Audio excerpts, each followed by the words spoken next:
afternoon, folks. Thank you all for joining us for this webinar and conversation about federal funding issues and what all that might mean for Tennessee.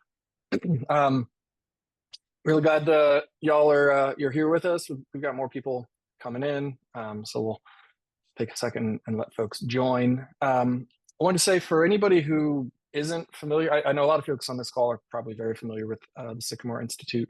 For anyone who isn't, just want to give you a quick little 101 who we are and what we do. So Sycamore is an independent, nonpartisan public policy research center for Tennessee.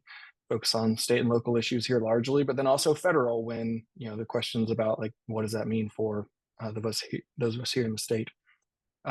We play kind of a unique role in the policy landscape in Tennessee in that our staff and our board of directors comes from across the political spectrum. And so as an organization, we don't advocate or take positions or lobby.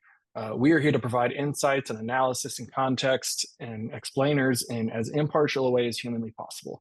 And so I hope that's what you guys take away this afternoon. I wanted to go ahead and ask you, just for our edification, so we know where folks are coming from, if you want to put in the chat your name, the organization or company or whatever that you're with, and what part of the state you are joining us from. Should also note, so this is we've scheduled 90 minutes for this today. The first hour or so will be the presentation on things that we are sharing, and then we'll save the last 30 minutes for a Q&A. So if you can, hold your questions till the end. If you really have a burning one you don't want to forget, you can drop it in the chat at any point.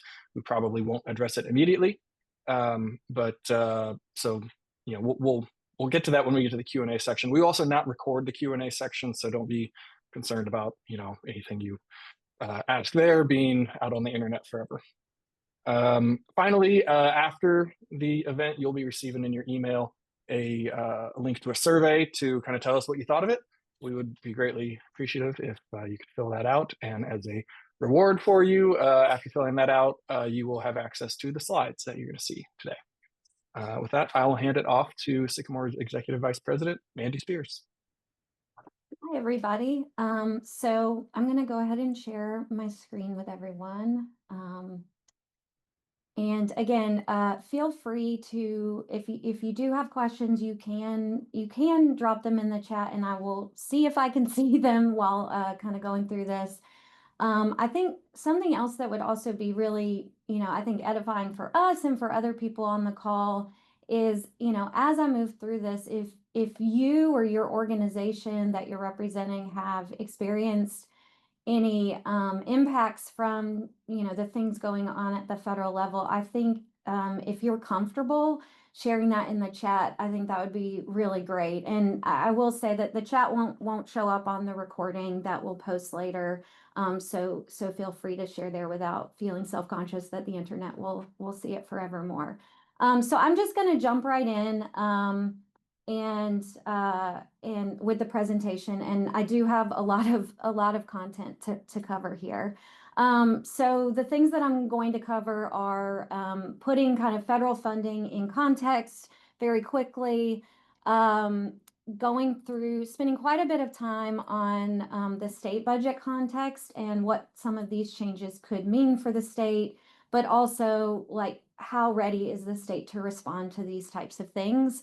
We'll go through some of the federal actions to date in kind of a generic sense, and then we'll zero in on some specific changes that are more concrete and some projections of what their impact might be from national organizations and the like. So first, I'll just plug that we do have quite a few resources on our website that provide some context for this. We've done a couple of different dashboards in an attempt to provide you with some data to understand sort of a baseline going into some of these changes. And I'll go through these as they're relevant in the presentation as well. But we have a dashboard showing the flow of federal funds to Tennessee, another dashboard with numbers on safety net enrollment and expenditures by county that provide some good context for some of the changes that have happened at the federal level.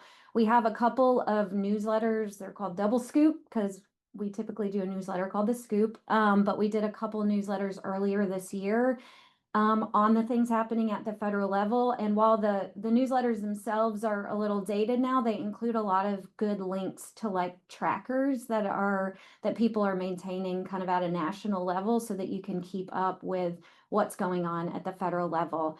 And then just in general, we have our Tennessee State Budget Primer that is available on our website that provides really good context on how all of these things will integrate in with the state budget and what our state budget situation is and things like that. So I just wanted you to be aware of those before I jump into all of this information.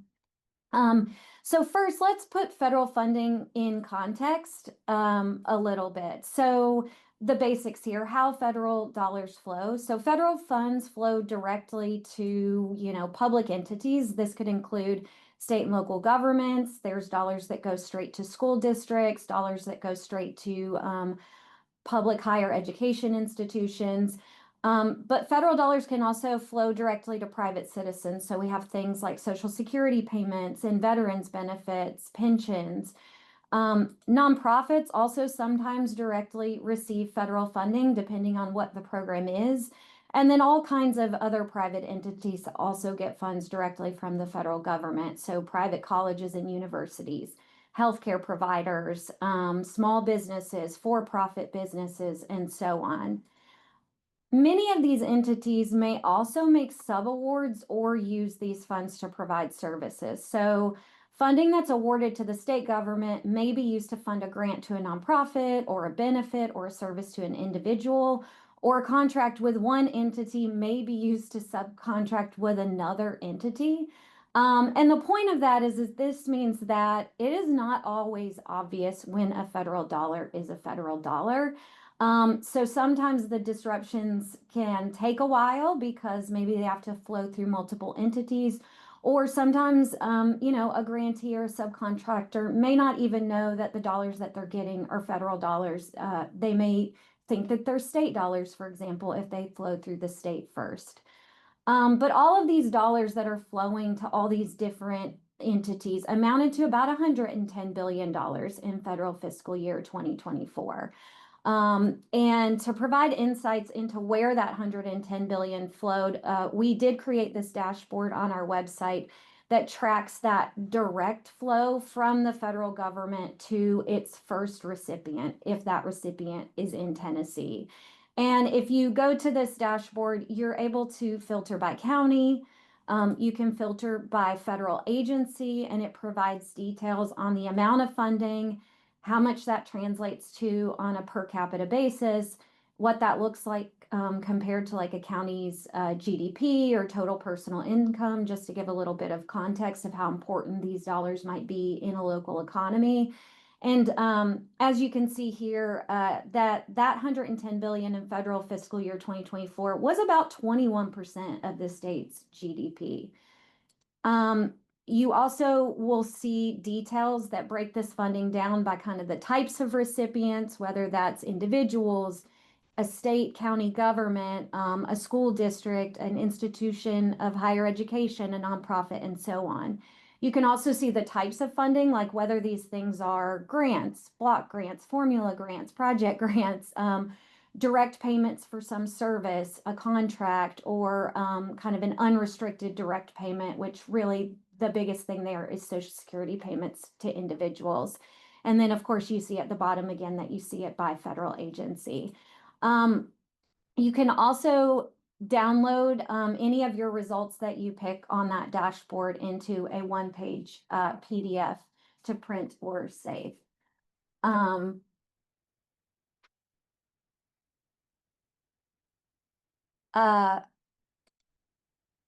Okay, so you can also download more detailed data from that dashboard, and you can begin to see not just where the dollars are coming from at the highest agency level, but you can also see what sub-agencies within those and are awarding those dollars.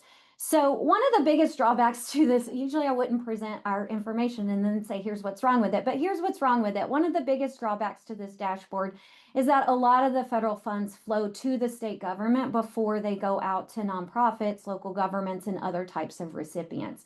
So in this particular dashboard, all those dollars are showing up primarily in Davidson County and in that state government bucket. So it's really important to remember that. And that's also why the state budget context is so important for really understanding how federal funding changes may impact Tennessee. So I'm going to try to wrap each little section up with some key takeaways. Federal funds flow directly to public entities, individuals, nonprofits, and private entities, but those entities may redistribute or subaward those dollars. So sometimes it can be hard to know when a federal dollar is a federal dollar. They're not always easily identifiable. And then finally, Sycamore's federal funding dashboard provides important context and insights, but it does only track the direct flow of federal dollars in fiscal year 2024, so the fiscal year before last. So moving into the state budget context to really understand this, I understand that my slides are cutting off. Is that true? Are my slides cutting off for people? Okay, let's see. Oh, I see. Let me try to reshare my screen and solve that problem. Apologies for that. I can find where the Zoom toolbar went. I'm sorry. What are you seeing? Anyone can talk. Just your blank screen background. It I'm was a sorry. lovely view. I'm sorry. Can you see it now? Can you see the whole thing now? Okay, great. Sorry. Okay, so a couple of things to keep in mind as we begin to understand the state budget context. First is that Tennessee's budget must be balanced. We do have a constitutional balanced budget requirement, and the way that that requirement works is that the state can't spend more than it takes in or has on hand in any given fiscal year. So this isn't like a budget that gets passed has to be balanced. It's that we actually do have to balance our budget in real time at the end of the fiscal year. And that's important to know because it means that if we lose federal dollars that we would like to replace with our own dollars, we have to find how to fund that. We have to either cut spending somewhere else or we have to raise revenues in order to cover it. So it's really important to know that what the stakes are when state policymakers are looking to address some of these changes in the federal funding environment. Another thing to note is federal funding is really important to the state budget. So first, this is our budget for the current fiscal year that began on July 1st. This is fiscal year 2026. I will note that the state fiscal year and the federal fiscal year run on slightly different cycles. So our fiscal year 2026 in the state of Tennessee began on July 1st. The federal fiscal year 2026 began on October 1st. So this is the state fiscal year 2026 budget, and it's based on the governor's recommendation, which was amended and passed by the General Assembly in May, but the top line really didn't change all that much. So those are the numbers that I'm going to use for you today. But our budget totaled $59.5 billion. Half of that came from the state's own taxes and revenue sources, but 35% did come from the federal government. So those federal funds do play an important role in the state budget process. So here is federal funding in the state budget over time. And what you see here are the kind of the bars are the nominal amounts unadjusted for inflation. And then that dotted line is adjusted for inflation. And you see there was a big bump after that little last pink strip, which was the short-lived COVID recession. The bigger pink strip earlier in time was the Great Recession back in 2007 to 2009. But an important thing to know is that Congress passed 6 big funding bills over the course of 2021 and 2022. And a lot of those COVID-related federal funding increases were already coming to an end, regardless of any of this other stuff that was going on in DC. Another interesting thing to note here is that we got a lot of these dollars up front and we had several years to spend them. During that time, states were allowed to make money off of investing those dollars, and we actually made a lot of money.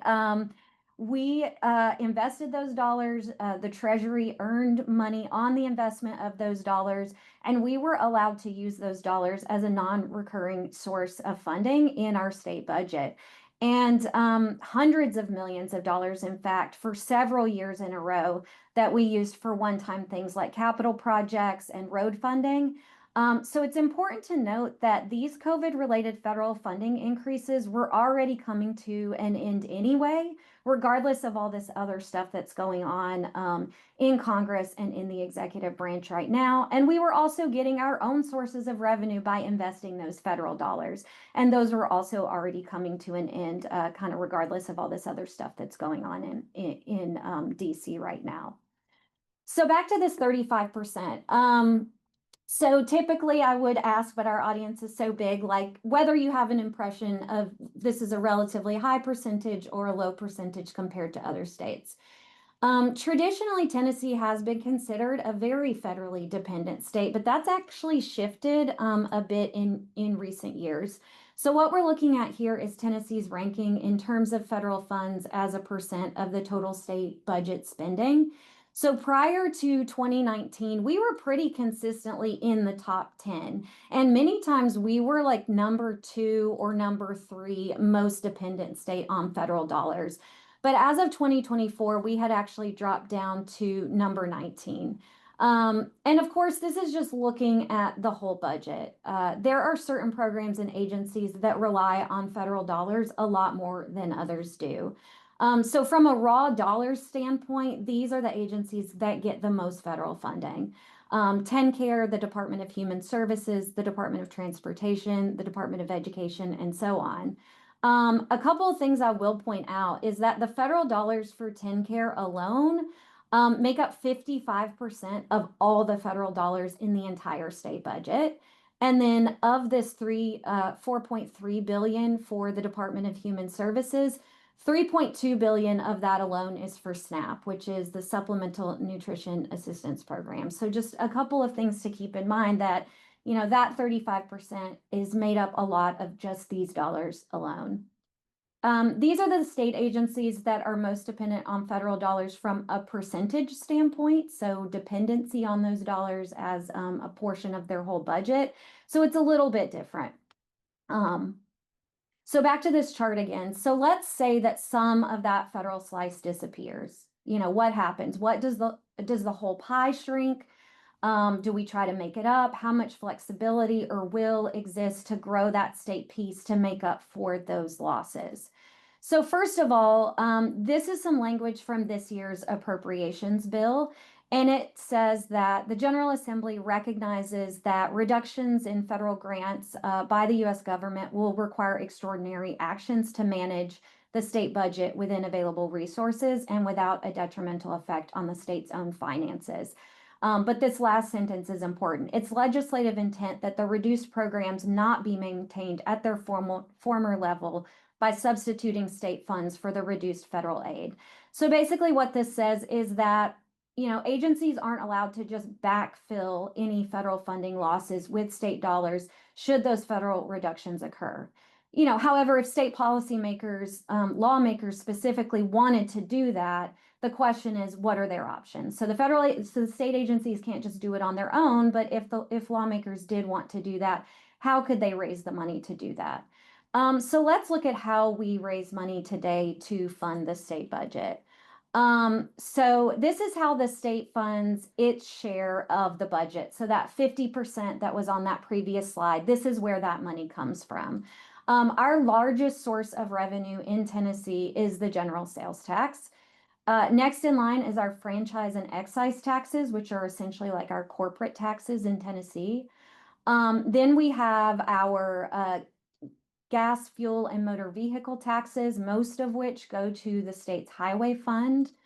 And then we have a bunch of other kind of program-specific taxes and fees, so things like provider assessments within the TennCare program, you know, fees for things going on within the Wildlife Resource Agency. And then the 12% is basically every other tax that we have. So those might include things like tobacco taxes or mixed drink taxes, but all of them are relatively small sources of revenue, and when combined together make up 12% of everything. So one way to assess to assess what our taxes look like is to look at how high our taxes are relative to other states. So I'm going to use this scale here. So if a bubble is all the way to the right, we have a relatively high tax. And if it's all the way to the left, we have a relatively low tax compared to other states. So one thing to know is overall, Tennessee has one of the lowest overall tax state burdens in the country. We had the 10th lowest per capita state tax burden in the country in 2024 rankings. And that's primarily because we are one of 8 states with no individual income tax. And in fact, we have a constitutional ban on individual income tax. So that isn't something that lawmakers could just change their mind on tomorrow. I don't think the will is there anyway, but even if they wanted to, it would require a whole multi-year process to be able to do something like that, to amend our state constitution. The individual income tax is actually most states' largest source of state tax revenue, but Tennessee has taken that source off the table. So as a result, our other main sources of revenue, the state sales tax and our corporate taxes, are actually very high compared to other states. So we have the second highest state sales tax rate in the country, and also the second highest average state and local sales tax rate. We are one of just 12 states that tax groceries, and we are the 5th highest among those 12 states that tax groceries. And then our corporate tax collections are the 12th highest in the country on a per capita basis. And this is actually a tax that lawmakers have been cutting for several years in a row. So the appetite to increase a tax that they've been trying to cut for several years is likely not there. All of this together means that Tennessee's tax structure really doesn't leave a lot of options for raising like very big new sums of money through taxes. Um, Another thing to note is some have suggested that if federal funding cuts are large, maybe we could go to the rainy day fund. I've seen some national articles about, the possibility that states use their rainy day fund to at least respond to kind of the first year or so of some of these federal funding changes. So here is our rainy day fund over time. The balance is the filled in area at the bottom, and the line is how many days of general fund operations it would cover. So in other words, that's sort of that balance adjusted for spending power over time. And the takeaway is that as a state, we have a very healthy rainy day fund right now. We are in an even better position than we were going into the Great Recession, when states had to draw on their rainy day funds for really years at a time.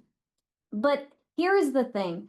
Tennessee's rainy day fund cannot just be used for any storm. Here's the underlying statutory language for our rainy day fund.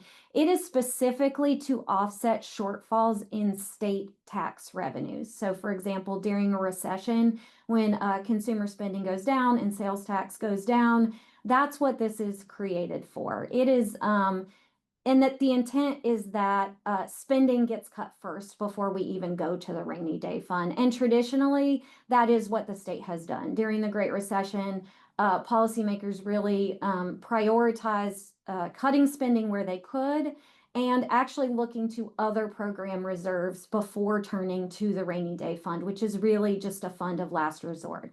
So the idea here is that we would not be able to use our rainy day fund for this specific purpose unless the dollars, were taken out very explicitly and assigned to specific programs. Another thing to keep in mind is that these are one-time funds. We have recurring expenditures and non-recurring expenditures in the budget, and we categorize our revenue sources in the same way so that we are not trying to fund things that are expected to happen year after year with revenue sources that we're only expected to get one time.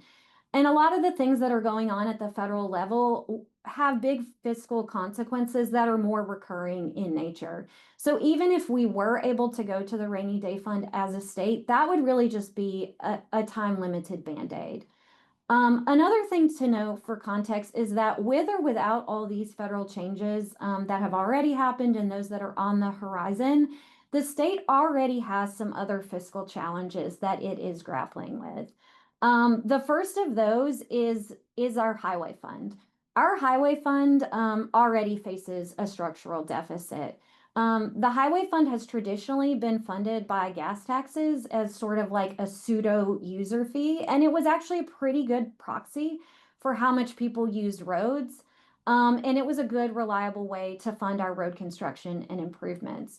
And for a few reasons, that linkage between gas usage and road construction has really broken down over the last couple of decades, but particularly so in recent years. Cars have gotten more fuel efficient or fuel independent, and road construction costs have gotten completely out of line with regular inflation. So, what we have is a highway fund whose revenues have plummeted in recent years, and they have just not kept up with the cost of road construction. So, what you see, the dotted line here adjusts those revenues for inflation in the cost of highway construction specifically. So not general inflation, but National Highway Construction Cost Index. And what you see is that the value of those revenues, how far they could go, decreased by 33% over just a few years, kind of in those years after the pandemic. And what we have been doing is we have been using general fund subsidies as sort of a band-aid as we, as a state, try to figure out what this structural deficit requires. So this is an example of one challenge that we kind of already have within the state budget, even before these federal changes go into effect or begin to hit the state. So the key takeaways here is that one, federal funds are a large source of funding in the state budget, but particularly for very specific agencies and programs. Second, some recent sources of funding that we were relying on were coming to an end even without federal action. And then third, there are existing features and challenges within our budget that could make it hard to replace lost federal dollars with state revenues, including just the way that our tax structure is and some existing challenges we have with things like the highway fund. So now, what is going on at the federal level? Does anyone know? No, I'm kidding. There's so much going on that I have been saying. If you think that there is like a magical single tracker that will tell you exactly everything that is happening that affects funding in various ways, you are not missing out on any special resource that exists. It is very difficult to kind of keep up with what is going on at the federal level. And I think we're all doing the best that we can with that. So I'm going to try to wrap up a lot of things that are going on under three kind of general themes. One, and kind of the most concrete, is the 2025 reconciliation bill, which is also known as the One Big Beautiful Bill Act.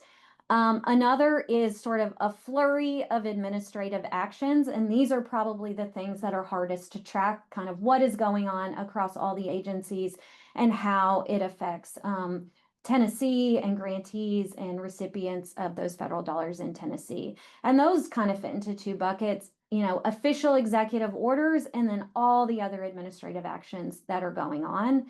And then the final big piece of this puzzle is what's going on with the budget and congressional appropriations. So first, the 2025 reconciliation bill of the One Big Beautiful Bill Act did a couple of things. One, it kind of spent a lot of federal money by extending some expiring tax cuts, and then it saved some federal dollars by making changes primarily to safety net programs, including Medicaid, which is known as TennCare in Tennessee, SNAP, or the Supplemental Nutrition Assistance Programs, and changes to subsidies that people receive on the ACA Marketplace, which is healthcare.gov. And I'm going to go into more detail on these things in just a few minutes. But on the executive action front, like I said, we kind of have these two buckets of official executive orders and then other actions. In those official executive orders, kind of some of the biggest things that we've seen are changes in policies around whether federal funds can support diversity, equity, and inclusion activities.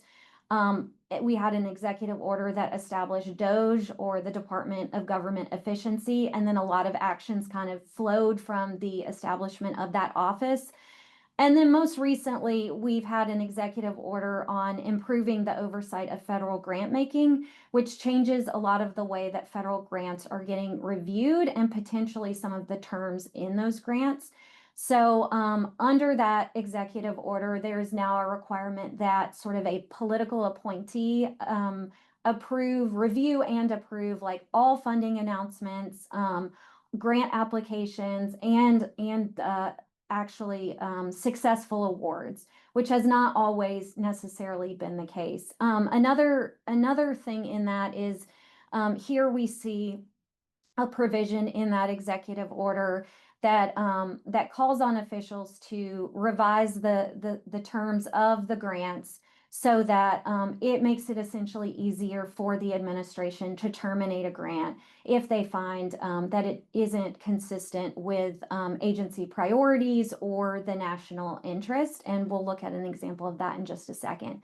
So that's a pretty big one that probably grantees will begin to feel in some way.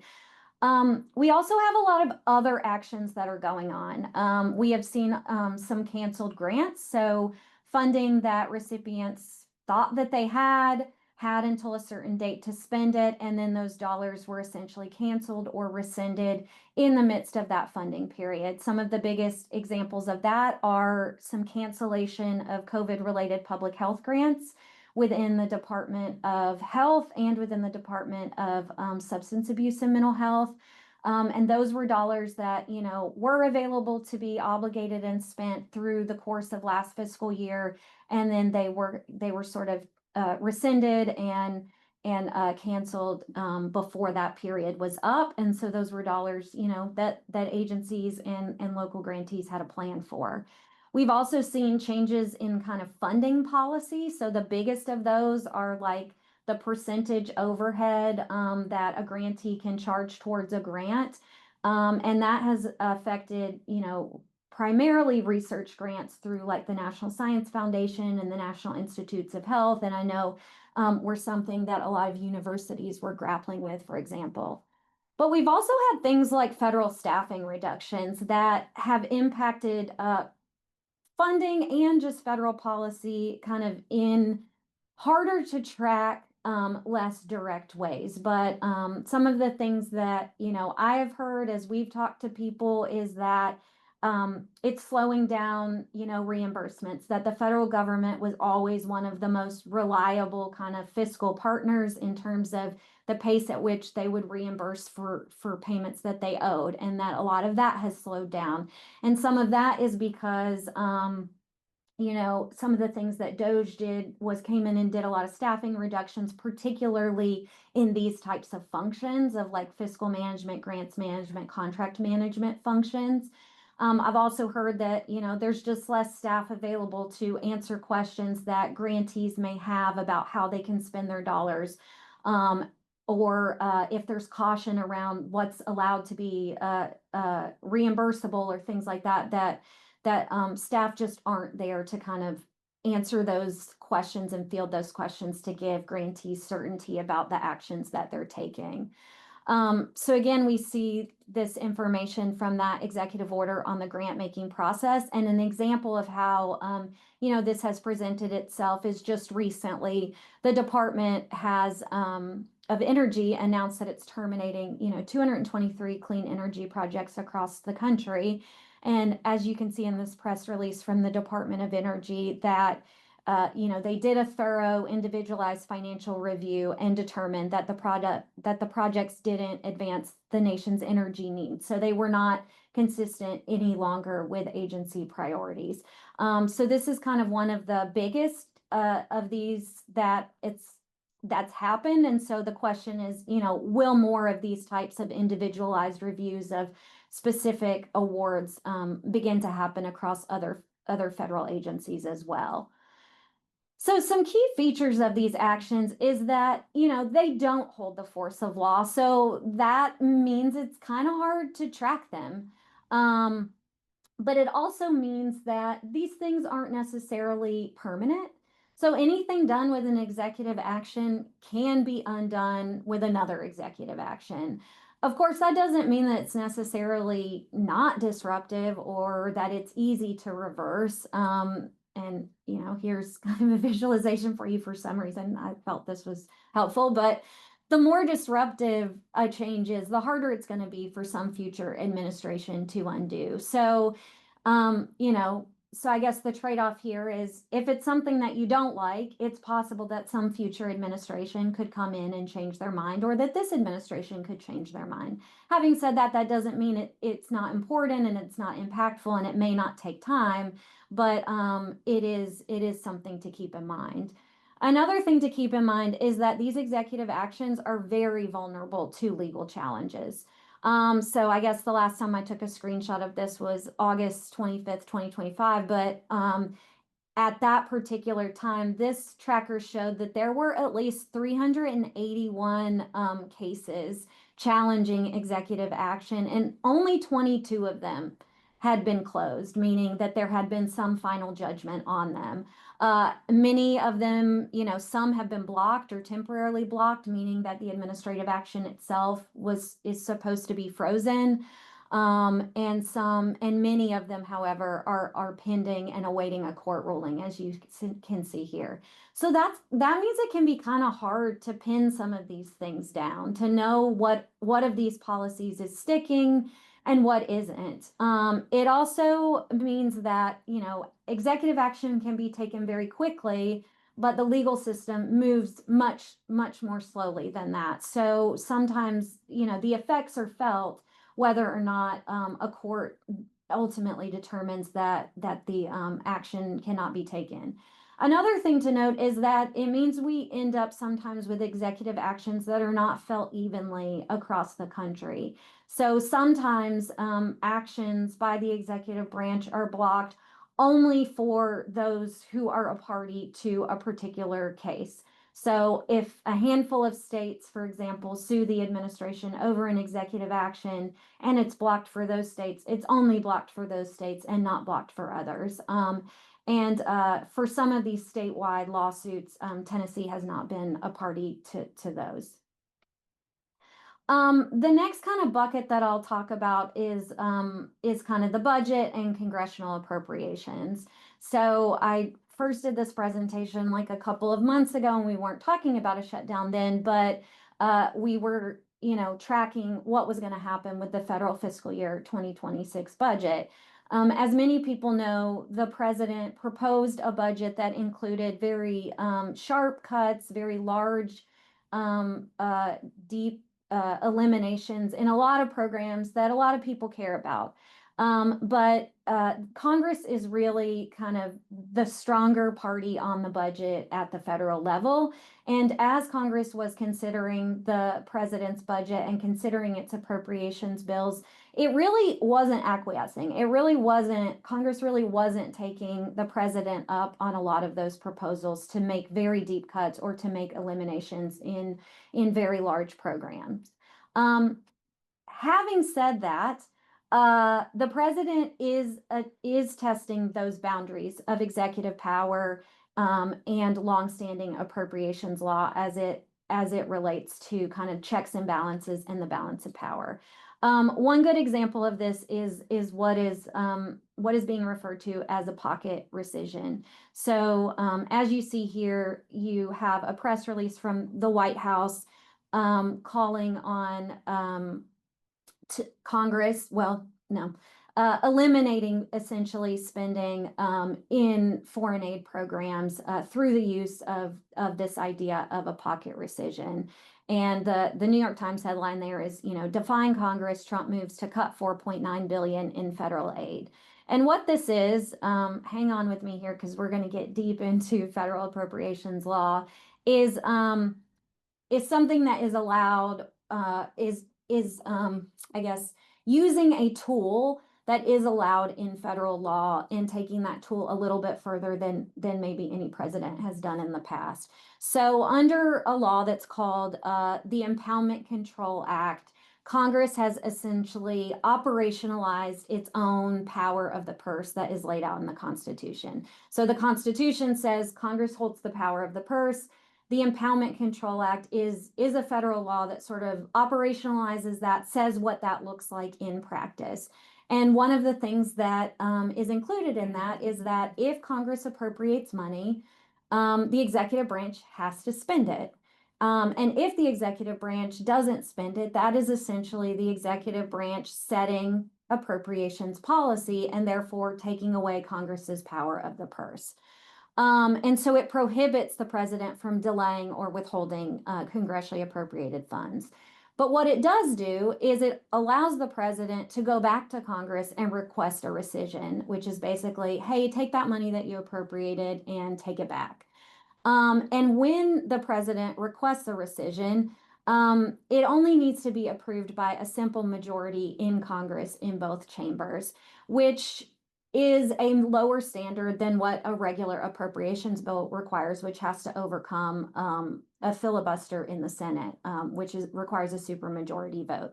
So that is essentially the tool that that the president used to rescind funding for USAID, NPR, the Corporation for Public Broadcasting, earlier this year. So that is a tool that resides within federal law and that the president has used already. What a pocket rescission is it essentially uses this tool, but because under the Impoundment Control Act, Congress has 45 days to act on this rescission request. A pocket rescission effectively cancels the funds by waiting so late in the fiscal year to make the request that Congress doesn't actually have 45 days left to reject it before the funding expires. So the request is sort of hanging out there when the fiscal year ends, and once the fiscal year ends, those dollars expire and they're no longer available. So the question is a pocket rescission a lawful tool or is it unconstitutional? The executive branch has said it's a lawful tool that's available to the executive branch to reduce unnecessary spending. GAO, which is sort of the watchdog that belongs to Congress, says that a pocket rescission is illegal and that Congress holds the power of the purse, period. Since I made these slides, the Supreme Court did actually let the administration move forward with this pocket rescission on federal foreign aid. So as of today, the Supreme Court has essentially said that this is a tool that can be used in this circumstance. So dollars that Congress makes available do not necessarily have to be spent by the president, at least in this particular situation, which is really quite a monumental change in appropriations law and that division of power between Congress and the executive branch. So that is meant to say that even if Congress makes money available for a program that maybe you rely on and care about, it does not guarantee that those dollars will necessarily be spent because we have an executive branch that is willing to kind of push those boundaries and set its own policy within these amounts that Congress has appropriated. Well, now we're in the midst of not a recession. Sorry, didn't mean to say that. In the midst of a shutdown. So what is a federal government shutdown? It is essentially that Congress did not approve appropriations bills for a lot of the government before the fiscal year began on October 1st. And there are just a few things that I want to point out when talking and thinking about that. First, it's important to know that it does only affect spending that is governed by those annual appropriations bills that haven't yet been approved. So it does not apply to like entitlement programs and mandatory spending where there doesn't have to be an approval every single year by Congress for that spending. So that's things like Medicare, Medicaid, Social Security. Kind of our biggest budget items are mostly entitlement programs. However, it is important to note that the salaries of employees who administer some of those mandatory programs are actually funded through that annual appropriations process. So while Social Security benefits themselves are an entitlement, the employees that actually run those programs and sit in Social Security offices are funded by these annual appropriations bills that are affected. However, these employees have traditionally been accepted from kind of the furlough stuff that impacts a lot of other federal employees because there's been legal precedent to say, you know, if you need these expenses in order to carry out these other things that Congress does intend to spend money on through through mandatory spending, that it's okay to go ahead and spend money on those employees, or to have those employees show up for work rather. Um, there are also exceptions that can be made for the safety of human life or the protection of property.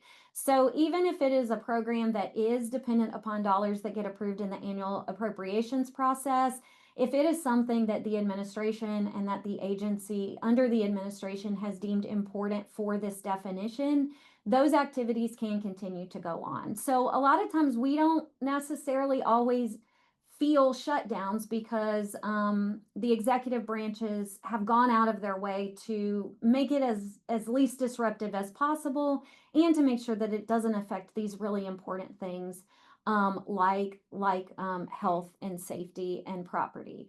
So a good example of that is like air traffic controllers, which I'm sure all of us in Tennessee and those in the Middle Tennessee region in particular saw, like the Nashville International Airport shut down for a moment, flights out of it the other day because they didn't have enough air traffic controllers.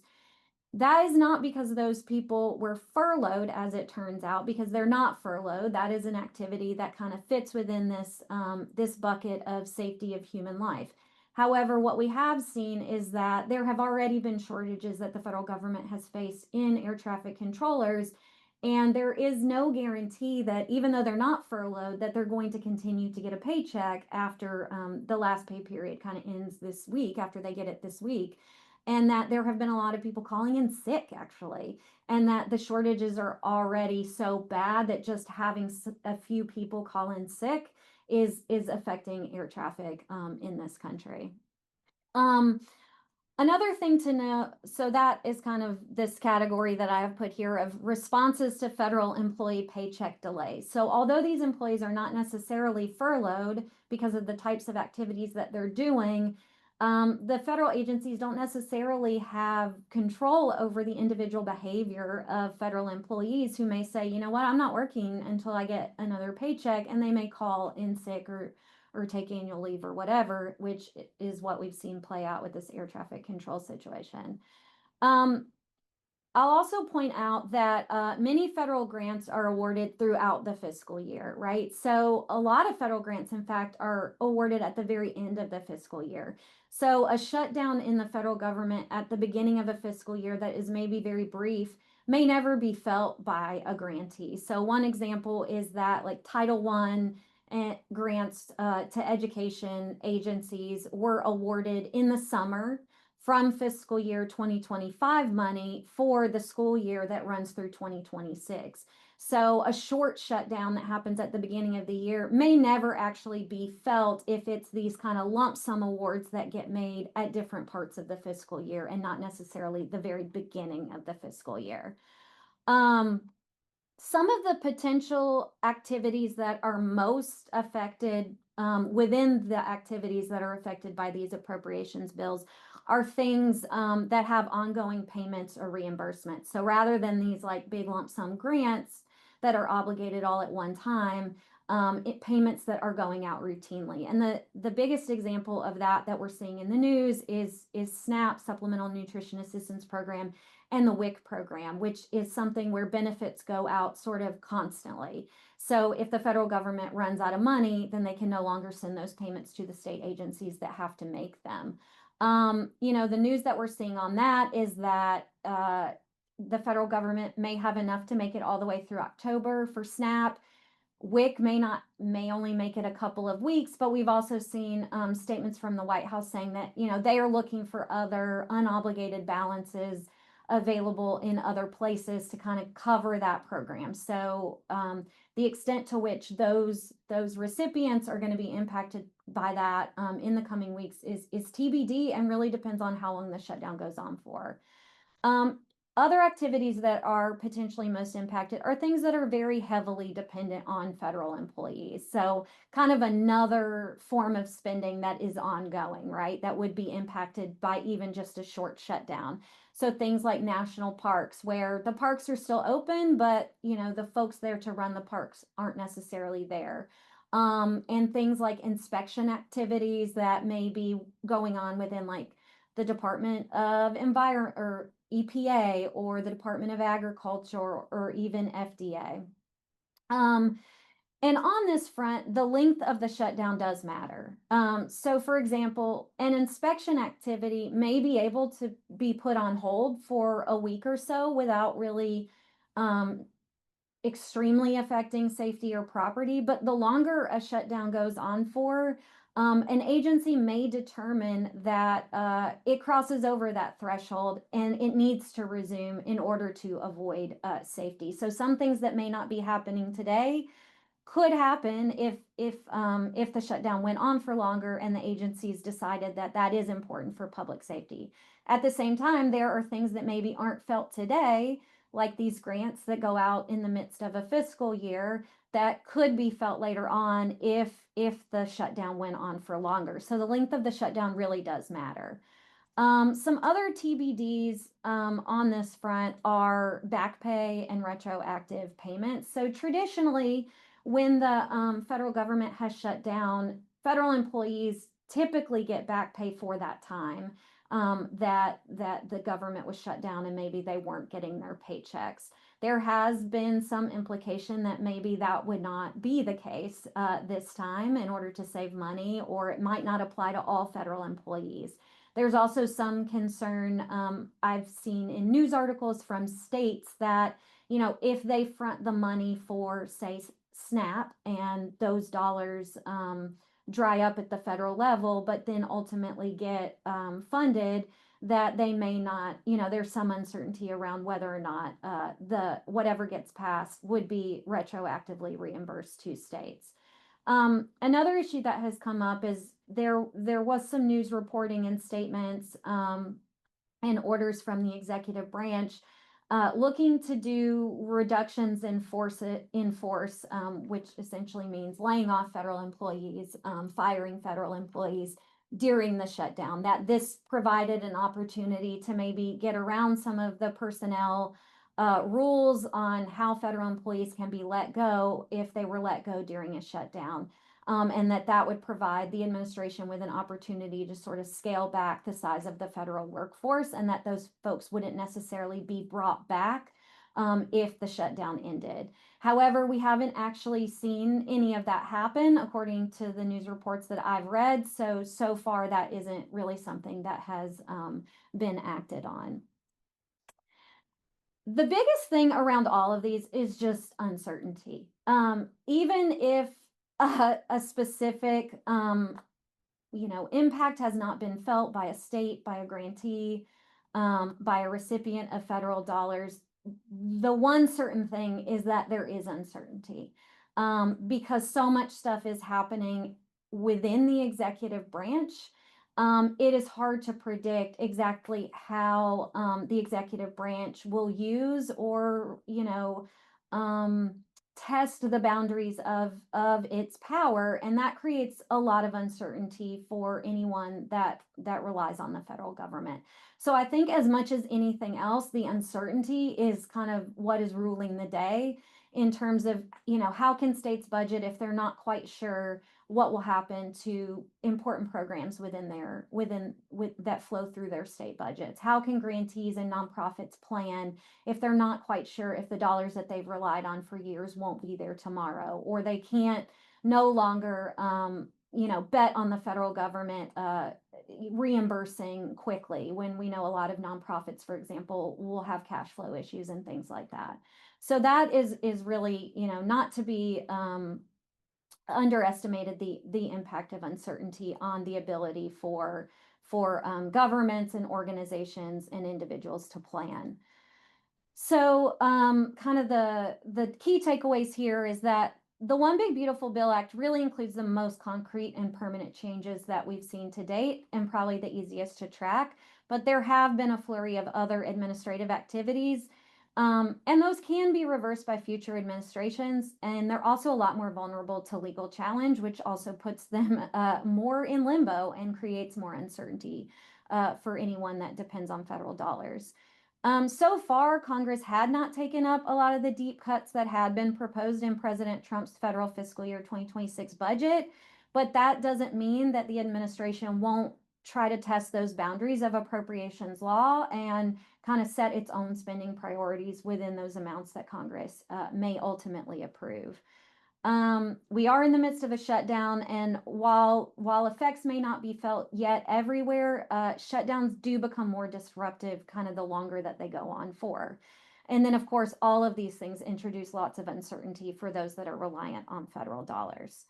So in my last few minutes, I am going to talk about some of the most concrete changes in the One Big Beautiful Bill or 2025 Reconciliation Act that have happened, and some of the projections that have come out from national organizations. So we're really going to focus on the changes that the reconciliation bill made to Medicaid, SNAP, and the ACA Marketplace subsidies. And when I cover that, I'm also going to talk about kind of the whole impetus for the government shutdown, which is disagreement over what to do with some existing enhanced subsidies for the ACA Marketplace. I think first, really important context is based on the headlines. Many of you have probably heard that the One Big Beautiful Bill cut nearly $1 trillion from Medicaid. But I do think the details here are really important for Tennessee in particular. 58% of that reduction are policies that only affect expansion states, as far as we know right now. And Tennessee is not a Medicaid expansion state. So for the most part, the majority of this bill, the policy changes in it, won't affect Tennessee because we have not expanded eligibility under the Affordable Care Act for Medicaid. And then the other 42% of those reductions are spread across all states, not just non-expansion states, but all states. So those are really the pieces that are most relevant to Tennessee and the way its program looks today. And a lot of them are really esoteric, to be honest. They're not things that are, easy to understand right off the top of your head, like eliminating a benefit or eliminating some eligibility category. Instead, they're things that affect these sort of very niche policies that a lot of people don't understand. The first of those is what's called state-directed payments. State-directed payments are basically used by Medicaid programs to increase reimbursement to certain types of providers to accomplish specific goals. So sometimes there might be a boost in payment that's made to, like we have boosts in payments to behavioral health providers in an effort to improve network adequacy. You often hear people complain about Medicaid programs that the payment rates are so low that a lot of doctors won't participate in those. So sometimes states use state-directed payments to try to boost those payments and ensure that there are providers available to serve their Medicaid patients. States also use state-directed payments to reward providers for things like quality, or to reimburse providers for things like uncompensated care. They also kind of intersect with another concept that I'm going to talk about in a minute. But these essentially are going to be capped moving forward. The cap is stricter for expansion states and less strict for non-expansion states. But those caps go into a place beginning in 2028. And I'll talk a little bit about what the effects of that could be in a minute. There's also a policy that freezes and a rule that was proposed by the Biden administration back in 2024. Essentially, the One Big Beautiful Bill prevents the implementation and enforcement of any parts of those rules that aren't in effect. So kind of thinking through the impact of this is like hurts the brain a little bit, right? Like the impact is relative to a baseline that was supposed to take effect. But it isn't necessarily rolling back something that hasn't taken effect yet. But a lot of the stuff in that eligibility rule, kind of the biggest piece of those that affected spending was some requirements that would have streamlined Medicaid enrollment and renewal, particularly for individuals who are 65 and over who receive assistance to cover their Medicare premiums. Another thing is provider taxes. So provider taxes on hospitals, nursing homes, are a way that states raise money to fund their share of Medicaid costs. So we share the cost of Medicaid with the federal government. And one way that we raise our piece of the pie is that we collect it from the providers that are participating in TennCare. State directed payments is one way that we kind of levy those provider taxes, draw down the federal dollars, and then return a portion of those provider taxes back to the providers. So that's kind of how those two things interact with each other. And then kind of one of the most easy to understand concrete changes is that the One Big Beautiful Bill eliminates eligibility for some lawfully present immigrants that were previously eligible for Medicaid, and that includes primarily refugees and asylum seekers. In addition to those things, there is also additional money in the bill for what's called the Rural Health Transformation Program. And that's a $50 billion fund, $10 billion a year over 5 years. Half of it has to be divided equally among all 50 states, which, you know, if that's how it's implemented, that works out to about $100 million per state per year. And then the other half is distributed competitively. And it has to be distributed to at least 25% of the approved states. And there has been a grant announcement for that put out, and it's going to be based on things like rural population, the proportion of rural health facilities that a state has, the amount of uncompensated care that facilities in the state have provided. And then there's also some stuff in there about a state's commitment to adopting certain policies, including policies around how SNAP benefits can be used, what a state certificate of need laws look like, what a state scope of practice laws look like. And the states that have more of these policies that this administration views as favorable for rural health, you know, the state would get more points and therefore maybe get more of these rural dollars. Potential uses are things like provider payments, reducing chronic disease rates, support for workforce initiatives, technology, behavioral health. It's pretty broad, but applications are due in November, and decisions on how much each state gets should be going out in late December, according to the announcement. In addition to these things, and this is probably one of the more concrete fiscal impacts that will happen, are the One Big Beautiful Bill's changes to SNAP, or the Supplemental Nutrition Assistance Program. I'm running out of time, I see that, so I will try to go as quickly as possible. The first is that it just shifts more costs to states. Currently, states have to cover 25% of the administrative costs of SNAP, and that is going to move to 50% in fiscal year 2027.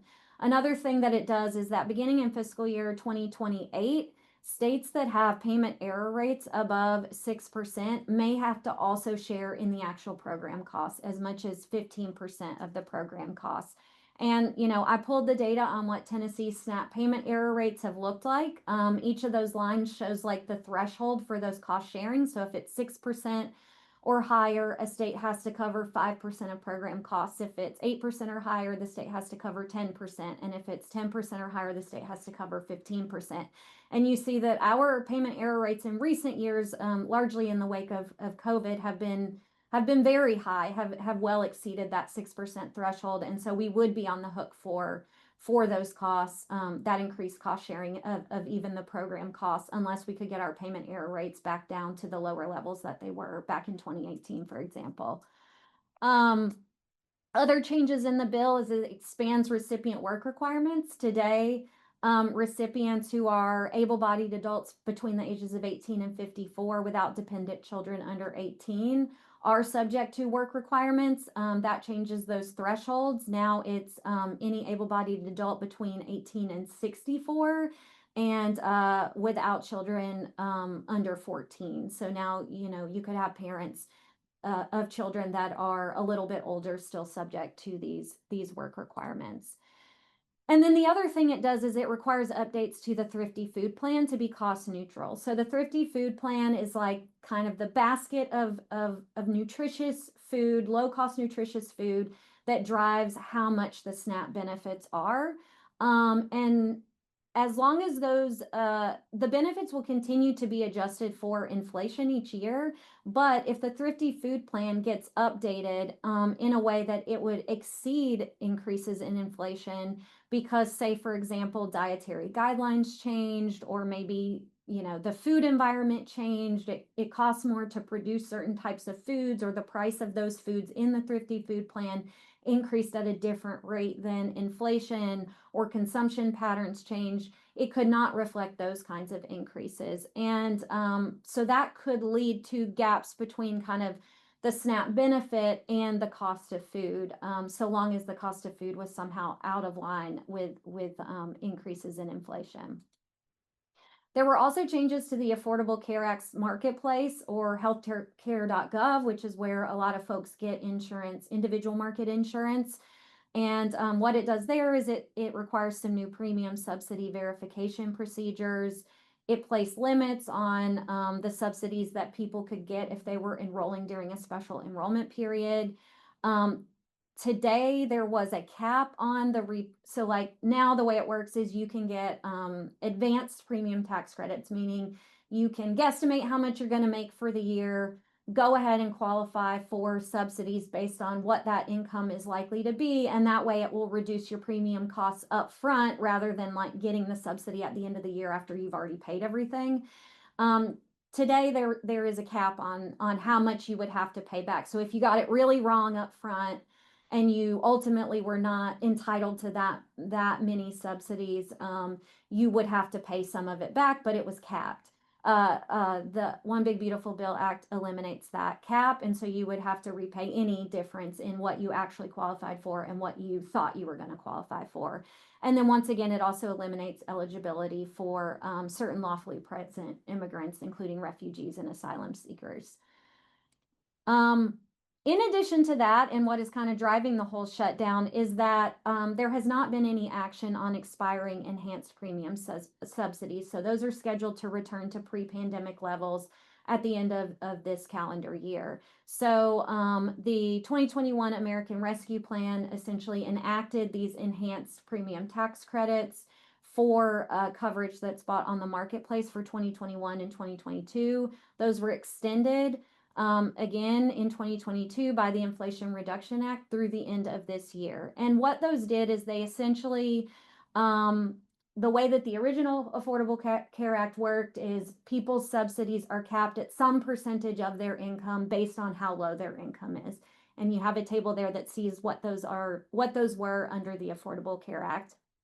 And then those folks over 400% of poverty are not eligible at all for these subsidies. And what these enhanced subsidies did is it lowered that cap, and then it applied a new cap to people no matter what their income level is.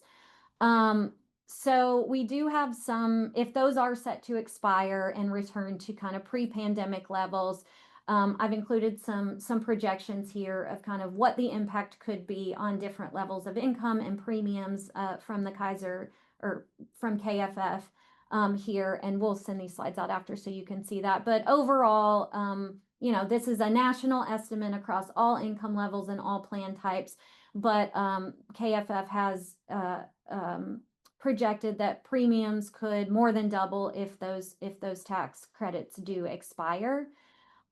Just for context, this is what kind of marketplace enrollment has looked like in Tennessee since 2021 through this current fiscal year. And you see that enrollment in these plans really did increase rapidly after those enhanced tax credits went into place. And I also pulled the data to kind of break that enrollment down by income level. And you see that where the impacts were greatest on enrollment was really those categories under 138% of poverty and under 250% of poverty. So while those folks already qualified for pretty generous subsidies, these folks with lower and middle incomes are more price sensitive. So the bigger the subsidy, the more willing they were to purchase coverage. So other data to kind of give you an idea of context here is this is the number of uninsured Tennesseans over time. And I went all the way back to 2013 just so you could see kind of what it looked like the year before the ACA Marketplaces opened in 2014 and what that's looked like over time. And you see what the number of uninsured Tennesseans looked like as there were policies that kind of froze Medicaid eligibility redetermination during COVID, and then that freeze was lifted, and so a lot of folks came off of TennCare as those things happened. And then you also see what happened to those numbers when those enhanced subsidies started to go into effect. Is the number of uninsured Tennesseans came down, and now we're kind of seeing the number tick back up and could tick back up more based on how people respond to these subsidies going away if they do in fact go away. Here is kind of a timeline of when a lot of these things start to go into effect between now and in 2020, 2030. So you see that the Rural Health Transformation funding could go out this calendar year, but certainly this fiscal year, and that will be available to the state for 5 years. You see some of the SNAP changes there going into effect immediately within this year, including work requirements, the expanded work requirements, and then you kind of see the flow of when some of those cost sharing things start to go into effect. In the pink is when you see some of the things that are related to Medicaid start to go into effect. And then if Congress doesn't act on the ACA Marketplace subsidies, you see when those expire here at the end of this calendar year, just to give you an idea. So what are the effects of these things? So here are some projections I have pulled from various places, all linked at the bottom that you'll get access to after. One estimate thinks that TennCare, federal funding for TennCare could come down by as much as $6.7 billion over a 10-year window, which amounts to about 7%. Based on the projections for all the states, this is less than all but 6 other states, and that is because we are among 10 states that have not expanded Medicaid. So the states that are going to hit hardest by this are those that have expanded Medicaid. Folks also project that it could reduce enrollment by about 24,000 people. It would limit the ability to raise state revenues for new TennCare activities and costs because it does put a cap, a moratorium on those provider taxes that we talked about, which is a way that the state has used in the past to try to fund new things and stuff like that. Because a lot of these things are going to affect like the payments that get made to providers, it's hard to determine exactly what that could mean for program spending, for benefits, for enrollment, for eligibility, because some of it, depends on how we as a state respond to these changes. If we lose money from the federal government in one area, will we need to cut something to make up for it? Will we need to find money somewhere else?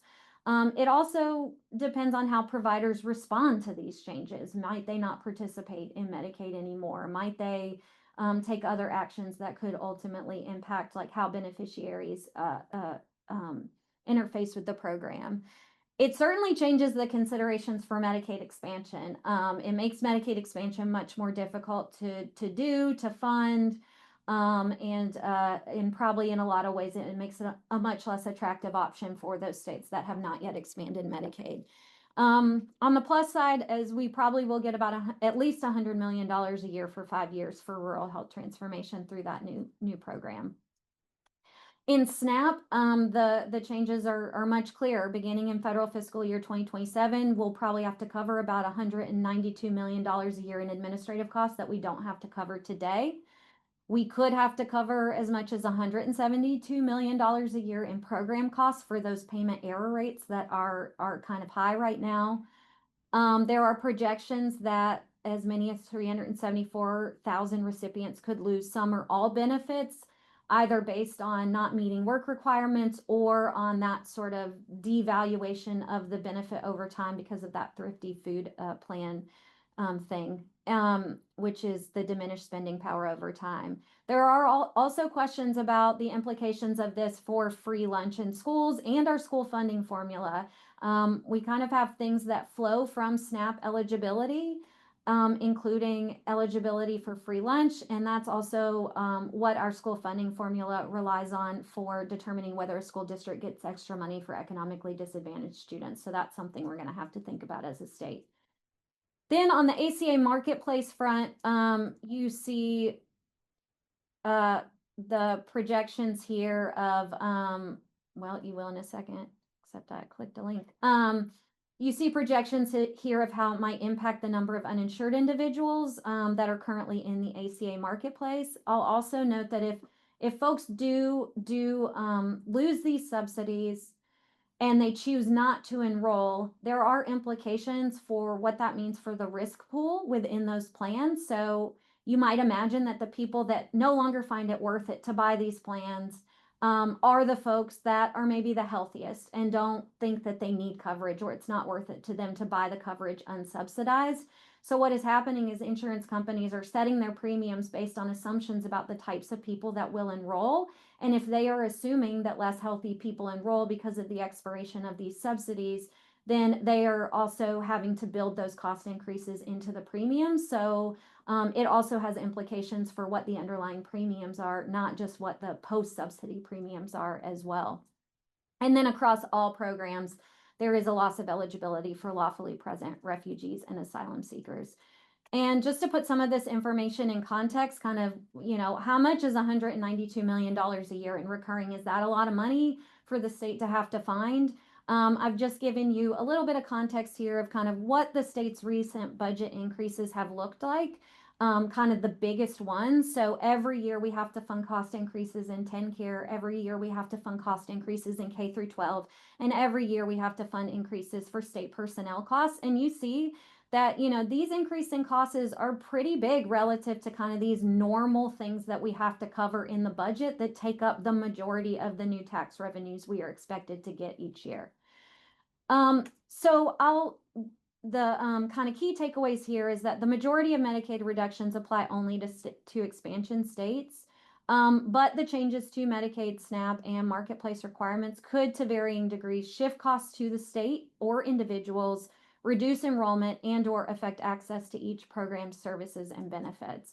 And once again, I'll just plug the federal safety net program dashboard that we have, which does provide some information on TennCare, SNAP, TANF, and WIC enrollment by county and what expenditures on those programs looked like by county in federal fiscal year 2024. And that's something, that you can filter by statewide or by county and get kind of the details there. And I won't go through all of these since I've used up a lot of time, but you can once again download those as kind of a one pager that you can print off and do what you like with. So I did not track any chat questions. So now I'm happy to answer any questions, or we can look for what's going on in the chat as well. And while y'all think about questions, I just wanted to make one quick plug. Sycamore is itself a nonprofit, and we rely on the generosity of donors and folks who use and value our work.